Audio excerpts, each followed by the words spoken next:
Hi, I am Yuki, and today I will be your storyteller.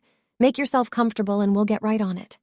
Some say it emerged from the darkness from the beginning of time.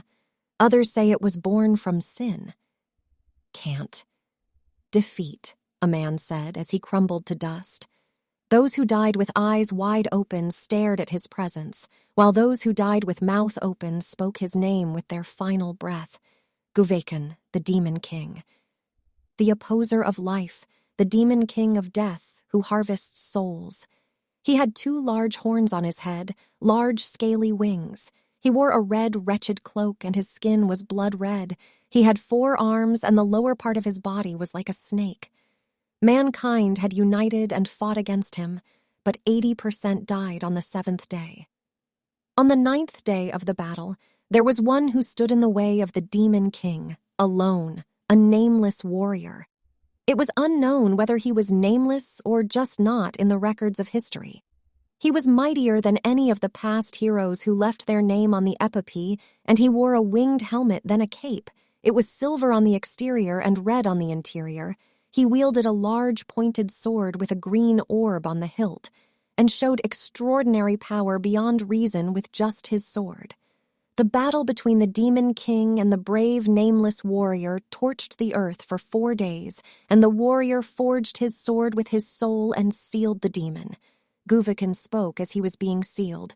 "It is unfortunate, O mighty warrior.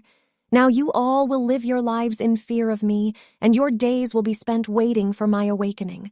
Unfortunate indeed, that my resurrection will come after your short-lived life." Tower of the Sealed Demon King, a constantly shifting dungeon at the end of the continent. Mankind is unfortunate? Wrong. You're the one who's unfortunate, said a man, the white Ragnagar of Gottrud, human beast knight justice neutral. You will fall by my hand after resurrecting in a millennial. Demon King Goblin, he said with confidence as he stood in front of the petrified Demon King. Goblin the Demon King. Status cursed, petrified sealed. "This isn't the time to have your guard down, Ragnagar," a person wearing a cloak said, standing behind him. He may have been weakened from the seal, but the demon once burnt the entire old continent. According to the Book of Warriors, he will become unsealed on the 367,200th day, which is today. He must be killed as soon as he awakens. "I never let my guard down," Ragnagar said as he pulled out his sword, which was releasing an aura, and then he said, "Cry, magic sword Barak." "Barak, all the blood that I have offered you was for this very day. Just for today I have sacrificed so much as he remembered his lover. Come forth, Demon King. After today I will free myself of the bonds of my destiny." Suddenly the cloaked person said, "Ragnagar, I warned you not to let your guard down." A magic sphere activated where he was standing and started pulling him into it. "My body's being pulled in." "This is?" Ragnagar said in shock. "Thank you. I couldn't have come all the way here without you. Is it you? What are you doing?" Ragnagar said. "What do you mean I used you to find the sealed Demon King? What? Then the prophecy that the seal will be unleashed is also a lie?" "No, that part's true, since I'll be the one to unleash the seal," the cloaked person said with a smirk. "Stop! Why would you break the seal?" Ragnagar said as most of his body had already been pulled in. And just like that, he disappeared. Phew. Now that the noisy one is gone, the person removed the hood and said, "Looks like it's just the 2 of us now, Sir Demon Lord." It was an elf with white short hair. She wore glasses and had purple eyes. She wore like a student uniform with shorts, long leggings, and boots. Alex, elf magician, neutral evil, she began casting the spell to unseal the Demon King. "Soul of the Demon King, awaken!" The petrification crumbled and dust spread around. "Urk, did it work?" From behind the dust, a voice spoke out loud. "Who is it? Who's the one who has awakened me?" she asked, a bit fearfully. "Are you Goblin the Demon King?" He wore a helmet and said to her, "You?" Then laughed out loud. "Coo-ha-ha-ha! How dare a mere low-life creature talk to me like that?" "That's right," the Demon King said. "I'm the opposer of life, the one who emerged from darkness and is wrapped in chaos." At that moment, all her expectations soon turned into disappointment. as what appeared was a weak goblin that was even shorter than her. Then he said, "Spread the word. The great Guvakon has returned. Guvakon, the demon king, goblin demon, chaos neutral, ha ha ha. Quake in fear, mortals." She looked at him with disappointment and simply hit him on the head with her book, telling him to shut up. She even gained plus 30 exp. She sighed and was disappointed. Was the map fake after all? After all the effort. "Hey, Goblin, have you seen a demon king around here? Demon king? What are you talking about? I'm right here," he said. But she laughed at him, saying, "You're the demon king, oh please," as if anyone would believe he was a lowly goblin. He became angry as he took offense and retorted back, "So what if the demon king is a goblin?" "Huh? How can you be so biased? Is there a problem if the demon king was a goblin? There was a demon king of chaos who had burned the world. After fighting a warrior, the demon king was sealed, but after much time passed, the demon king was resurrected. And that's me!" "The demon king Guvakon," the goblin said. She glared at him in disappointment as told him to stop bullshitting. "Tower of the Sealed Demon King, 24th floor, section 5. 1. Well, I'm a generous king. Although you are an insolent elf, I will grant you a wish for breaking my seal. What is it that you want, you insolent lowlife elf?" he said as they climbed through the tower stairs. Then she answered sarcastically, Yeah. This insolent lowlife elf's wish is to eliminate the entire goblin species. So would you like to kill yourself first? You still don't believe that I am the demon king? Just because I'm a goblin? Don't tell me that there are still inferior elves who are still based out there in the world even after a millennial."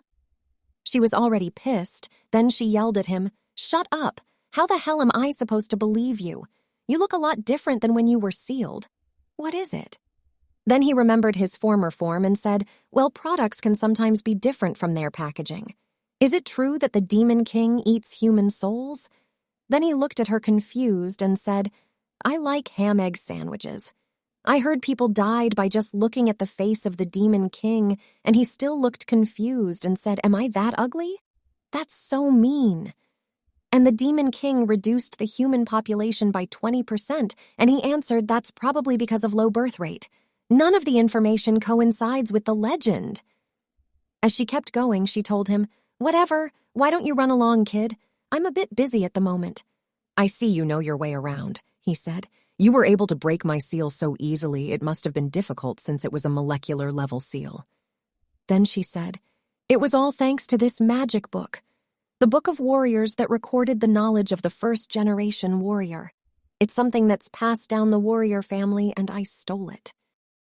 Book of Warriors contains the structure of the tower and magic formulas. There are many debates on the reason why such a thing wasn't revealed. Then he said furiously, "Warriors!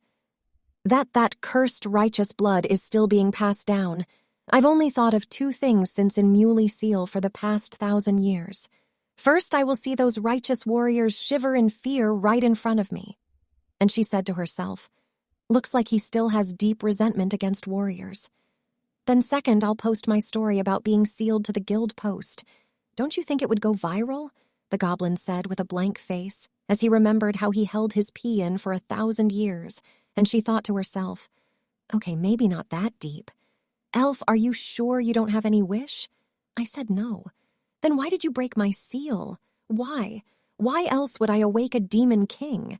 she said as her gaze turned into hatred. "To annihilate the world." From her memories, the large mansion was burning and all the elves were begging for mercy as they were hanged in this burning house, as they said it was all her fault. She was the only one. A man named Ray told her to run and find Guvakon if you want to stop the warriors. As he was casting a shield spell to block the attacks, and his final words were, "Alex, I believe that only you can," as he smiled. "I will have my revenge with my bare hands," she said vengefully. He looked at her pitifully at first and said, "Elf," then he said, "Sorry, I can't grant you that one. After being sealed once, I don't think it'll be wise to do anything reckless. I've been planning to run a restaurant industry. Enough with the excuses," she said, trying to calm herself. Then he told her that's her goal, then how she starts to achieve it is important, just like how he became the Demon King. She asked, "Like fate?" And he said, Just thinking about that fateful encounter makes my heart pound as he remembered the poster that said, "Recruiting Demon King, start your military life as an executive. Residential care academic background not needed." But then she yelled that that's just a poster for recruiting part-timers. Was becoming the Demon King that easy? Easy. If only I had a sword in my hand right now, I'd... Yeah, right weaklings always blame the equipment, Alex said. Magic Sword Emperor. Have you not heard of me before? I was the one who beheaded a dragon and caused a star to fall. The embodiment of the sword. And that was me. I'm way different from those rich demons who started with their own castles. People who started comfortably would never able to conquer a town, much less than the entire world, would they? FYI, I started my life from a 214-square basement. She said she believed him, and he was surprised then they heard a sound, and since she believes him, he should defeat the dragon that was right in front of them. Hilimanzar, the earth dragon species. Chaos. Evil. He bragged about being able to kill it with the back of his sword, and before she could even say anything, he left the party and zoomed off. How can you be so cheap and run off by yourself? I was a fool to believe you for a second. Did you not hear me? I said I require a sword. Do you have anything like one? A knife or a dagger? Will anything like a knife work? What about a fork? She said as she brought out one while they were running. Then she stopped and opened the book to cast a spell she never thought she would use. X-skill, Mimir's eyes. Able to materialize a technique written in a book, however, the spell cannot be cast without the actual book. Come, Salamander's claw, and then a large hand came and attacked the dragon. They smiled because it was a clean hit, but the dragon nearly flattened them with its tail. As they dodged it, she dropped the book, so she was trying to reach it. The dragon rushed towards her with its mouth wide open. He laughed and told her to watch carefully as he jumped of a high ground. The true figure of Guvakan the Demon King. We will continue this story soon. In the meanwhile, you can choose from this exciting stories. See you there.